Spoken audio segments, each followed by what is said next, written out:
Naisip mo ba kung bakit walang rewind sa buhay? Tuwing nagkakamali tayo, sasabihin natin sa ating sarili na sana pwede kong balikan ang pagkakamali ko para maitama ko. Pero bakit nga ba walang rewind sa buhay?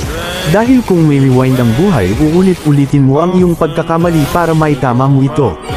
At kung may rewind ang buhay, wala kang matutunan sa iyong buhay dahil sa tuwing nagkakamali tayo, sasabihin natin sa ating sarili na ayos lang, may rewind naman kaya pang maitama ang lahat.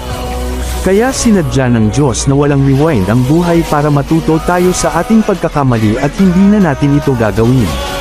Sabi nga sa kasabihan English, every mistake there is a lesson.